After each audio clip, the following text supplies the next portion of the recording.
Hello Humanities 100 and welcome to your week 5 video tutorial.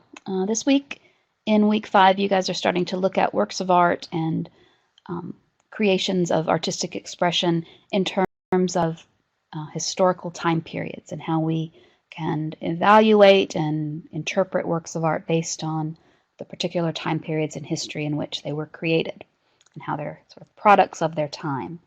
So you're sort of, in a way, taking a little bit of a crash course as far as art history goes and looking at some of the major developments and time periods in what we consider art history.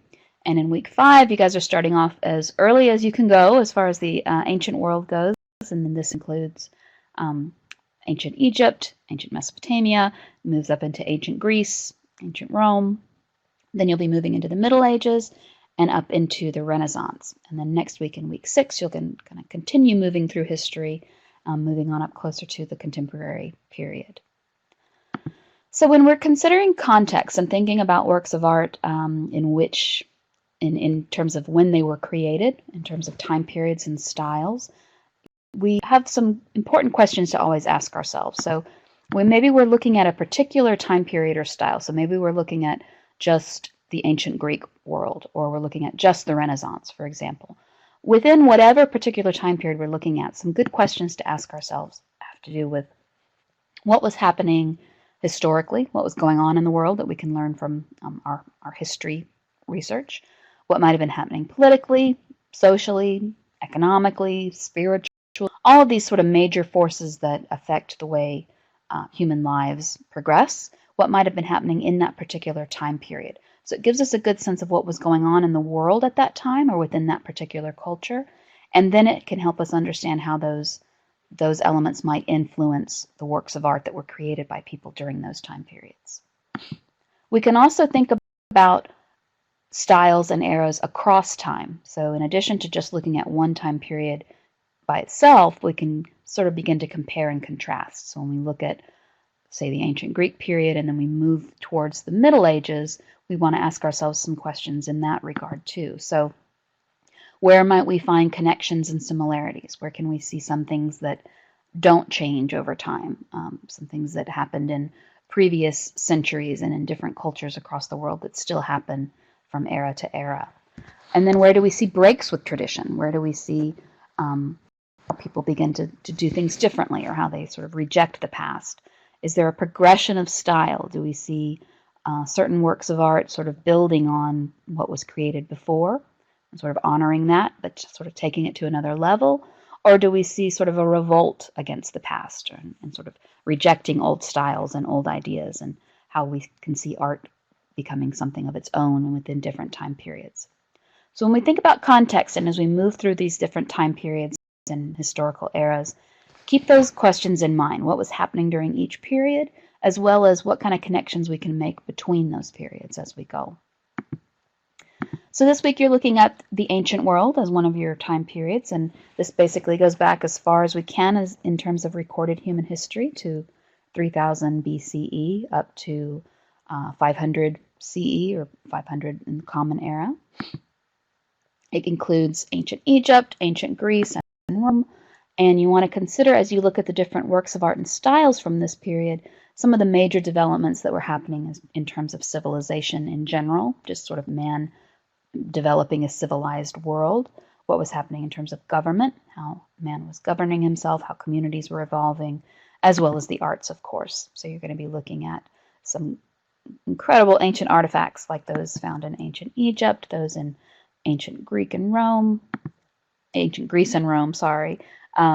whether it's works of sculpture or architecture or other works. And again, you're going to be looking at them stylistically and visually and thinking about how they reflect what was happening in the world during that time. From there, you move up into the Middle Ages, which brings us into the 6th and up to the 16th century CE. During this period, one of the major elements that you'll see influencing works of art and artifacts that people were creating had to do with the rise of the Catholic Church. And we also see major developments in literature, visual arts in general, and architecture. So the Middle Ages, sometimes we think Middle Ages and we think the Dark Ages or periods in which not such great things might have happened.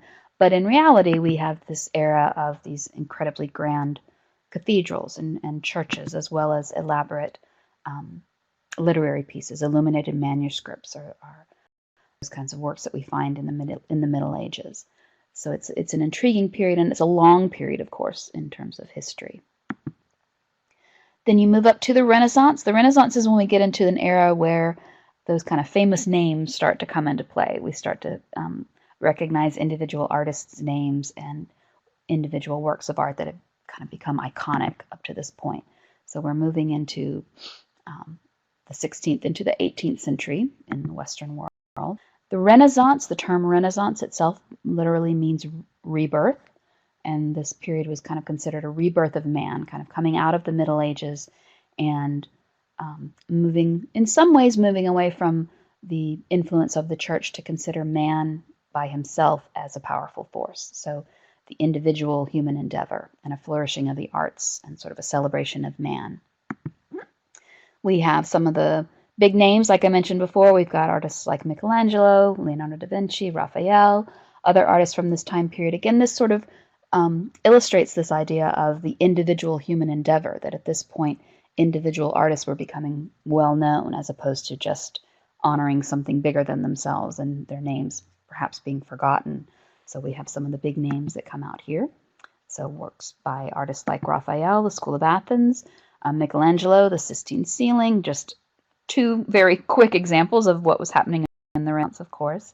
This is also a time period in which artists and philosophers and thinkers, as well as government individuals, were looking back at the ancient world of Greece and Rome as far as government and style and elements here. So this is another way you can start to see these connections. The Renaissance is both a rebirth of man, but it's also looking back and honoring the ancient periods of ancient Greece and Rome. So as you continue to move through these different time periods and styles in art this week and next, keep asking yourself what was happening at the time, what kind of historical, political, economical forces were at play, and how can I see this reflected in the artifacts of that time? And then what kind of connections can I find across time and across styles as I move forward through history?